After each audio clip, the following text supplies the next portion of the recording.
오늘 오후 예배 나오신 우리 성도님들 모두 주님의 은혜와 사랑이 가득하시기를 바랍니다. 오늘 말씀은 누가복음 17장 11절부터 19절 말씀을 중심으로 우리 돌아온 사마리아인 이런 제목으로 함께 말씀을 나누기를 원합니다. 오늘 말씀에는 나병 환자 10명을 치료하신 그 예수님의 이야기입니다. 나병 환자는 예전에는 고대에 저주받았던 질병 중에 하나이고 매우 무서운 질병입니다. 엄청난 그 질병을 고치신 예수님의 능력이 놀랍고 한 명이 아니라 10명을 한꺼번에 치료하신 것이 더욱 놀라운 그러한 이 사건입니다. 그러나 오늘 사건에는 그것으로 끝나지 않고 추가적으로 감사와 그리고 구원의 확증이 이어지는 그런 굉장히 독특한 사건입니다. 예수님께서 예루살렘을 향하여서 가고 있다, 이렇게 11절에 말씀하고 있습니다. 사마리아와 갈릴리 그 사이로 지나간다라는 표현을 쓰시면서 한 마을로 들어가셨다라고 이야기를 하는데, 이 11절 한 절만 보더라도 예수님이 활동하던 그 지역이 다 나오죠. 예루살렘, 그리고 사마리아, 갈릴리, 그러한 예수님이 어떻게 보면 공생의 주요 사역 무대가 다 등장을 합니다. 그 가운데서 거기서 예수님이 나병 환자 10명을 만납니다. 직접 접촉하지는 않았습니다. 왜냐하면 접촉하면 안 되는 것이죠. 그들은 멀리 떨어져서 예수님을 향해서 소리를 칩니다. 나병 환자 10명을 만났는데, 여기 보면은 원어에 보면은 나병 환자 10남자 이렇게 표현되어 있습니다. 접촉하면 안 되는 상황에서 이 레위기 13장 45절 46절에 보면 이들은 일반인들과 접촉하면서 살면 안 됩니다. 성 밖으로 나가서 살아야 됩니다. 거기 보면은 무슨 말씀이 있냐면, 나병 환자는 옷을 찢고 머리를 풀며 윗입술을 가리고 외치기를 부정하다 부정하다 할 것이요, 병이 있는 날 동안은 늘 부정할 것이요, 늘 부정한즉 혼자 살되 진영 밖에 살지니라, 이런 말씀이 있습니다. 나병 환자는 그러니까 같이 어울려서 살 수가 없는 이들이 나병 환자입니다. 나병하면은 한센병인데, 예전에도 소개시켜 드린 것 같지만 한센병은 이제 그 나병을 번역해서 한센병이라고 할 수 있지만 사실은 원어에 보면은 다양하게 나타납니다. 그래서 종기나 화상이나 가려움이나 여러 가지 증세도 다 이 나병으로 번역할 수가 있습니다. 그러한데 이제 이 율법에 보면은 전염병 항목에 보면 나병은 의복과 지배까지 전염된다, 그렇게 되어 있습니다. 그래서 예를 들면 나병 환자가 나무 아래에 이렇게 서 있다, 그리고 그렇게 돼 있을 때 누가 지나가면 그 지나가는 사람도 부정한 사람이 됩니다. 오염된다, 이렇게 기록되어 있고요. 그리고 나병 환자들은 가장 혐오스러운 모습으로 다녀야 됩니다. 왜 그러느냐? 가까이 오지 못하도록 하기 위해서 가장 혐오스러운 모습으로 다녀야 됩니다. 그래서 멀리서 보고서 저 사람은 나병에 걸린 사람이야, 가까이 하지 않도록, 부정하지 않도록 그렇게 했습니다. 그러다 보니까 나병 환자는 사회에 어울리지 못하는 것, 그것이 더욱더 큰 고통이 됩니다. 그래서 이 나병이 너무나 고통스럽고, 그리고 굉장히 심각한 질병인데, 옛날에 이 역사를 썼던 요세푸스는 그 책에서 시체와 다를 바 없는 사람들이 나병 환자다, 그러니까 그 사람들은 추방해야 된다, 죽은 사람 취급을 하였습니다. 그리고 현대에 와서도 사실은 다를 바 없는데, 사람들이 흔히 이 나병을 굉장히 무서워하고 두려워하지만 사실은 전염병입니다. 지금도 전염병으로 분류되어 있고요. 그래서 전염이 된다고 되어 있습니다. 그런데 쉽게 전염되지 않습니다. 그리고 치료받은 사람은 그 전염은 상실되어서 거의 그 병균이 전염되지 않는다고 합니다. 그래가지고 그 가운데 고치고 치료받는 그런 거기서 평생 동안 일하고 수고한 그런 신부가 있는데, 수녀가 있는데, 그분은 나병을 걸리지 않으셨습니다. 그렇기 때문에 그런 것도 보듯이 사실은 그렇게 쉽게 전염되지 않는 그런 병이 나병입니다. 그러나 과거에는 그렇지 않았습니다. 성경에 쓸 때도 굉장히 끔찍하고 무서운 병이었습니다. 그런데 그러한 나병 환자들 10명이 예수님께 찾아왔습니다. 찾아와서 예수님 앞으로 나오지 않았죠. 이들도 율법을 알았기 때문에 예수님과 접촉하지는 않았습니다. 그래서 그렇지만 간절한 마음이 있고 그러므로 예수님께 간절히 구하는 것입니다. 멀리 서서 구하는데 굉장히 소박하게 구하죠. 뭐라고 구합니까? 여기 보니까 예수 선생님이여 13절에 보면 우리를 불쌍히 여기소서 이렇게 구합니다. 그러니까 모든 치료 불쌍히 여겨달라는 것이 우리의 병을 고쳐주십시오라는 마음이 있을 수도 있지만 그렇지 않습니다. 그런 거 만약에 그랬다면 우리의 나병을 고쳐주십시오, 우리의 병을 깨끗하게 해주십시오 그렇게 부르짖었을 텐데 그렇지 않고 그냥 불쌍히 여겨주십시오. 그러니까 지금 상황에서 조금 더 낫게, 때로는 여러 가지 물질의 부족함이 있을 수도 있죠. 병에 걸렸으니까 아무도 같이 해주지 않으니까, 그러니까 어떤 물질의 것을 요구했을 수도 있고요. 아니면 지금보다 상황을 조금 더 나아지기 위해서 그렇게 우리를 불쌍히 여겨달라 그렇게 이제 구했습니다. 그런 가운데서 예수님이 이 나병 환자 10명을 보신 것이죠. 그리고서 그들한테 무엇이라고 지시하십니까? 여기서 보면은 예수님께서 지시하신 내용은 가서 제사장들에게 너희의 몸을 보여라 그렇게 지시하셨습니다. 제사장들에서 가서 보여라 하는 것은 무엇이죠? 이미 당시 율법에 나병 환자가 깨끗하게 치료되었을 때에 그것을 확증하기 위해서 제사장에게 몸을 보여야 됩니다. 그러니까 가서 제사장의 몸을 보여라 그런 것은 니네 몸이 깨끗해졌으니까 제사장한테 가서 보여더라 그런 의미입니다. 다시 말하면 무엇이죠? 그들에게 먼저 행동을 요구하시는 거죠. 믿음의 행동을 요청하신 것입니다. 예수님께서 그렇게 요구를 하셨는데 그때의 나병 환자들은 무엇을 하였느냐? 사실은 어떤 이제 그 성경을 연구하는 그 책에 보면은 이 사람들은 아쉬울 게 없다. 그러니까 의지할 게 전혀 없는 상황이니까 당연히 갔을 거다. 이렇게 설명을 하기도 합니다. 그런데 그런 것인지 아닌지는 모르지만 사실은 정황상 우리가 지금 고쳐지지 않았어요. 고쳐지지 않은 상황에서 무작정 제사장한테 간다는 자체는 굉장히 어려운 일입니다.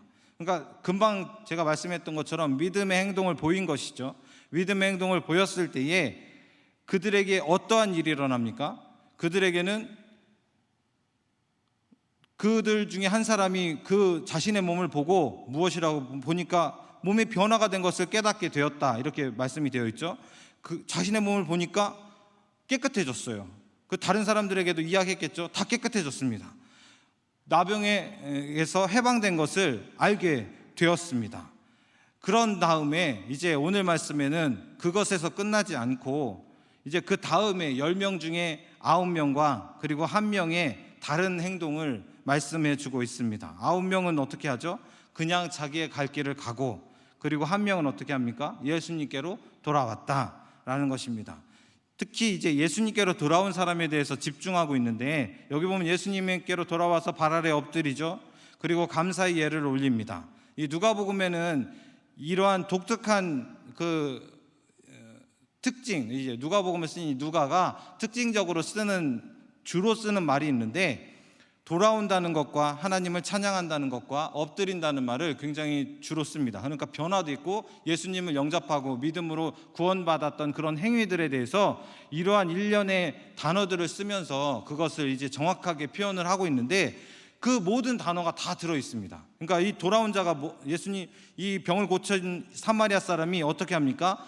하나님께 영광을 돌립니다. 그리고 예수님께 돌아오고, 그리고 가던 길을 돌이킨 다음에 예수님 앞에 와서 뭘 하죠? 발 아래 엎드립니다.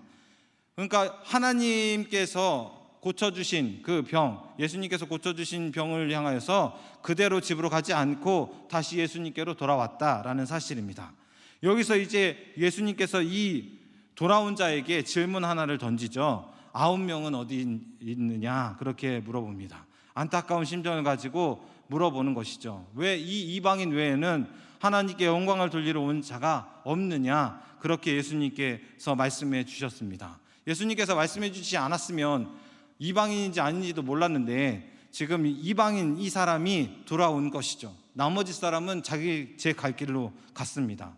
물론 이방인인지 유대인인지는 알 수 없으나 그러나 유일하게 혼자 사마리아 사람 한 사람이 돌아왔습니다. 돌아왔을 때 예수님께서 뭐라고 선언하시죠? 19절 말씀을 함께 읽어보도록 하겠습니다. 우리 19절입니다. 시작. 그에게 이르시되 일어나 가라, 내 믿음이 너를 구원하였느니라 하시더라. 아멘. 예수님께서 선언하십니다. 내 믿음이 너를 구원하였다. 그 사마리아 사람에게는 무엇이 있었던 것이죠? 믿는, 예수님을 믿는 믿음이 있었다라는 것입니다. 예수님은 그 믿음을 보시고 그를 구원하여 주신 것입니다. 앞에서도 누가는 이 사람이 영광을 돌리고 그리고 예수님께로 돌아오고 그리고 엎드렸다라고 이야기한 것처럼 그것은 모든 것이 다 무엇이죠? 믿음이 있음을 말해주고 있는 것입니다. 단순히 그냥 왔으니까 이 사람에게 구원을 베풀어 주신 것이 아니라 예수님께서 확증하여 주신 것처럼 이 사람은 믿음이 있었습니다. 그리고 그 믿음이 이 사마리아 사람을 구원에 이르게 하였습니다. 오늘 두 가지를 깨닫기를 원하는데, 먼저 첫 번째로는 우리 주님 예수님께서는 우리가 생각하는 이상으로 전능하신 분이라는 것을 우리 성도님들이 꼭 깨닫기를 원합니다. 예수님은 전능하신 전능자이십니다. 창조주이시죠. 인간의 인생을 살면서 우리들은 자기를 한정하고 자기가 어떻게 되는 것을 다 선을 긋습니다. 어디까지 선을 긋느냐? 하나님의 능력까지도 선을 긋습니다. 그것은 무슨 의미죠? 내가 어려운 상황에 빠져도 하나님께서는 이거는 나를 도와주실 수 있고 이거는 도와주실 수 없다라고 생각하는 것이죠. 그렇게 생각 안 하실 거라고 생각하지만 반대로 보면 알 수 있습니다. 뭐죠? 자기가 기도할 때 다 기도하지 않습니다. 그리고 다 의지하면서 기도하지 않습니다. 불치병도 고쳐줄 거라고 확신해서 기도하지 않고요. 그리고 이런 것들은 그냥 빼놓고 적당한 것만 기도하거나 그렇게 선을 긋는 것이죠. 자신의 한계로 인해서 한계가 없는 예수님을 한계가 있는 분으로 바꿔버리는 겁니다. 전능하신 분인데 누구보다 전능하냐? 나보다 전능하시다라는 거죠. 그게 맞습니까? 그건 틀린 말입니다. 그냥 하나님은 전능하신 분입니다. 나보다 전능하신 게 아닙니다. 나보다 전능하다고 생각하면 나의 기준에 맞춰서 조금 더 좋은 것을 구하고요, 조금 더 어려운 것을 구합니다. 아이들이 부모님한테 자기가 못하는 것 구하듯이 내가 못하는 거 하나님께 구하는 것인 거죠. 하나님은 그렇게 제한을 둘 만큼 그렇게 연약한 분이 아니십니다. 모든 것을 다 이루실 수 있는 전능하신 분이십니다. 우리 성도님들이 그것을 믿고 의지하시기를 바라고 구하시기를 바랍니다. 혹여나 당장 어떠한 일이 생기지 않아도, 당장 어떤 일이 일어나지 않았어서 그래서 믿음이 연약해져 가지고 계속 기준을 낮추고 그랬었다면 다시 돌이키셔서 다시 엎드리시고 그렇게 믿음의 모습을 보이시기를 바랍니다. 이 돌아온 나병 환자가 예수님께 믿음의 행동을 보인 것처럼 그렇게 내가 제한뒀던 것을 다 없애고 제한이 없으신 하나님께 굴복할 수 있는 그런 귀한 우리 성도님들 되시기를 바랍니다. 두 번째로는 눈에 보이는 좋은 것보다 눈에 보이지 않는 더 황홀한 것에 집중해야 됩니다. 모든 능력을 가지신 하나님께서 우리의 사정을 돌보아 주십니다. 우리의 모든 것을 해결해 주신다고 금방 말씀해 주었죠. 그래서 문둥병 같은 것 너무나 쉬운 겁니다. 하나님께서 지금도 고칠 수가 없지만, 지금도 예방하고 이렇게 치료하면은 나아질 수 있고 진척을 좀 덜 되게 할 수 있지만, 그러나 지금도 고칠 수 없는 병을 하나님께서는 단번에 고칠 수 있습니다. 한 명이든 10명이든 100명이든 상관이 없는 거죠. 치료하면서 시간이 걸리지도 않습니다. 동시다발적으로 치료하실 수 있는 능력의 하나님이십니다.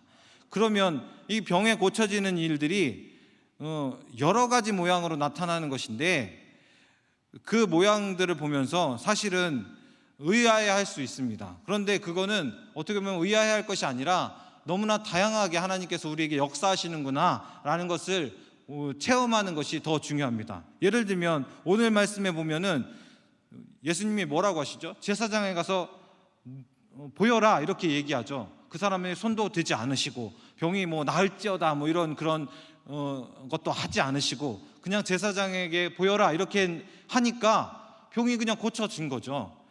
또 다른 데 이제 말씀에 보면은 누가복음 5장에 보면 누가복음 5장에도 나병에 걸린 환자 이제 병자가 나오는데 거기에는 손을 이렇게 대십니다. 대시면서 내가 원하노니 깨끗함을 받아라 그렇게 치유의 그런 말씀을 하십니다. 그랬더니 병자가 깨끗하게 나아졌습니다. 그런데 백부장의 믿음 아시죠? 백부장이 자기 하인을 고쳐달라고 왔을 때에 하인과 전혀 접촉이 없는 예수님께서 백부장의 믿음을 보고 선포하십니다. 고쳐진 것을 선포하셨을 때에 그 병이 언제 고쳐졌느냐? 예수님께서 낫겠다 그렇게 이야기했을 때 내 믿음, 백부장의 믿음을 보시고 그냥 가라 내 믿음대로 될지어다 라고 선포한 그 즉시 그 하인이 나았다 그렇게 말씀을 하고 있습니다. 그런데 때로는 맹인된 자를 고치실 때는 어떻게 하시죠? 땅에 침을 뱉어가지고 진흙을 이겨가지고 눈을 내다가 바르고 실로암 물가에 가서 씻어라 그렇게 말씀도 하셨습니다. 그러고서 완전히 고쳐지지가 않았습니다. 안 왔나 보죠. 지나가는 사람 이게 너 뭐 보이냐 그렇게 물어보니까 나무 같은 것이 걸어다니는 것이 보입니다 이렇게 맹인이 고백하는 장면이 나오죠. 그때 다시 안수하십니다. 그랬더니 밝히 보았다 그렇게 말씀에 기록되어 있습니다. 말씀에는 병 고침에 대한 것이 굉장히 다양하게 되어 있습니다. 직접 고치시기도 하고요, 안수하시기도 하고, 직접 기도에 그 병을 고치는 그러한 명령을 하시기도 하고, 그리고 때로는 그냥 접촉하지 않으시고 만나지 않으시고 그냥 고쳐주실 때도 있습니다. 그것은 어떤 것이냐? 다양하게 예수님께서 그렇게 고쳐주실 수 있는 그러한 능력의 하나님이시다, 주님이시다 라는 것을 깨닫기만 하면 됩니다. 그리고 나에게도 또 다르게 역사하실 수 있습니다. 왜 나는 기도하는데 자연적으로 병이 안 고쳐지지? 나는 왜 기도하는데 목사님이 안수했을 때만 나는 병이 나았고 내가 기도하면 병이 안 나. 그래서 1년에 한 번씩 목사님이 안수할 때만 기다리시는 그런 분들도 있는데 굉장히 좋은 믿음이지만 그럴 수도 있죠. 그렇지만 모든 사람이 동일하게 이렇게 역사하는 것은 아닙니다. 기도할 때 하나님께서 정말 기적적으로 고쳐주실 수도 있고요, 같이 함께 구역 식구들이 기도할 때 나음을 입을 수도 있고요, 성경을 읽다가도 병이 고쳐질 수도 있고 문제가 해결될 수도 있습니다. 매우 다양하게 하나님께서 역사하신다는 것을 우리는 그것을 믿고 오히려 감사할 수 있어야 되겠습니다. 그런데 중요한 것은요, 여기 보면은 눈에 금방 얘기했듯이 눈에 보이는 좋은 것보다 눈에 보이지 않는 더 황홀한 것에 집중하여 하라고 하십시오 그렇게 말씀을 드렸습니다. 그것이 굉장히 어려운 부분입니다. 왜냐하면 여기 말씀에 10명의 문둥병자 중에 9명이 그냥 갔습니다. 문둥병이 고쳐지니까 눈에 보일 때 자신의 몸이 너무나 깨끗해졌어요. 다른 사람들이 같이 하지도 않고 자신을 외면하고 무시하는 그 병이 싹 나았습니다. 얼마나 황홀해요. 얼마나 기뻐요. 그것만큼 좋을 수가 없습니다. 그러니까 좋으니까 그냥 가버린 거죠. 그때에 한 사람만 예수님께 왔습니다. 그 한 사람은 병에 나은 것도 중요하지만 아까도 얘기했듯이 돌이키고요, 하나님께 경배드리고 돌이키고 예수님께 무릎을 꿇는 행위, 믿음의 행위를 보였다는 사실이죠. 그는 무엇을 간절히 구한 것입니까? 보이지 않는 것이 더 중요하다는 것을 알고 예수님께 찾아 나온 것입니다. 병 고침의 기적은 사실 많이 일어나기도 하고 지금도 많이 일어나고, 우리 성도님들 중에도 그런 병 고침이나 아니면 문제 해결이나 여러 가지 일들을 경험하신 분들이 분명히 많이 있을 줄 믿습니다. 그런데 그것이 너무나 좋아서 그냥 그 자리에 머무른다면 이 9명과 다를 바가 없습니다. 그냥 눈에 보이는 것이 너무나 좋은 거죠. 물론 너무나 좋습니다. 보이지 않는 것을, 그러니까 예수님께 가는 것조차 잊어버릴 만큼 너무나 좋습니다. 만약에 아마도 지금 큰 병에 걸렸는데 그것에 당장 고쳐지면 하나님께 감사를 드리는 시간보다 정말 다른 것에 마음을 쓰는 시간이 더 많지 않을까. 내가 당장 달려나와서 하나님께 감사의 기도를 드리거나 예물을 드리거나 하는 것보다 오히려 못했던 것들을 하려고 하는 것과 여러 가지 계획들이나 그런 것들을 세우는 모습이 더 많지 않겠습니까? 그것이 인간이죠.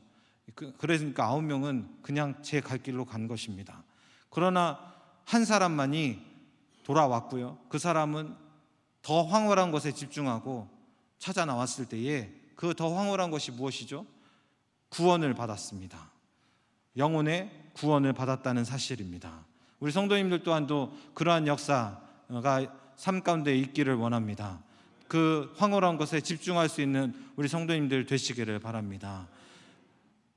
기적이 있고 그러면은 전제가 꼭 기적이 있어야 그 다음에 그 기적만 붙잡지 말고 난 주님을 더 붙잡을 거야. 그런데 문제는 나에겐 기적이 없어 라고 생각하시는 분도 있을지 모르겠는데, 병고침에 관한 여러 가지 경우들이 있다고 말씀을 드렸죠. 그것이 한 예라고 생각했으면 좋겠습니다. 믿음의 모습이 내게 무엇이 주어지기 전에 먼저 믿음의 행동을 보일 수 있는 그런 우리 성도님들 되었으면 좋겠습니다. 10명은요 일단 그런 모습을 사실 보였습니다. 그렇기 때문에 병이 고쳐진 것이죠. 우리 성도님들 가운데서도 여러 가지 기도의 제목이 많고 그리고 이루어지지 않은 것들이 너무나 많아서 괴로울 수 있는데, 그런 상황 속에서도 먼저 믿음의 결단하시고 믿음의 모습을 먼저 보일 수 있는 그런 우리 성도님들 되시기를 바랍니다.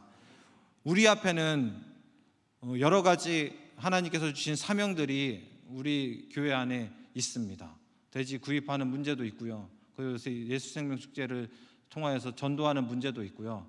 우리가 보여지는 그러한 우리가 해야 될 사명들이 사실 있습니다. 돼지 구입은 예전에도 건축할 때 했었으니까 경험이 있었으니까 처음이 아니고, 예수 생명 축제는 전반기에도 했는데 작년에도 하고 매번 했는데 새로운 게 아니다라고 생각할 수 있지만, 지금 주신 성도님들에게 주신 사명입니다. 사명을, 믿음의 행동이라는 것은 사명에 먼저 집중하는 것, 그것이 있을 때에 하나님께서 필요한 은혜를 더 풍성하게 내려주실 줄 믿습니다. 더 좋은 것을 부어주실 줄 믿습니다. 좋은 것을 구하되 좋은 것에만 눈을 돌리지 말고 눈에 보이지 않는 더 황홀한 것에 집중하여서 구원의 감격과 그러므로 인하여서 내게 추가적으로 주어지는 것이 없을지라도 하나님께 구원의 감격으로 인하여 내게 주신 귀한 사명들을 내가 감당하겠습니다. 그러한 믿음의 모습을 보이는 그런 귀한 우리 전이교회 성도님들 다 되시기를 바랍니다. 기도하도록 하겠습니다. 우리 같이 기도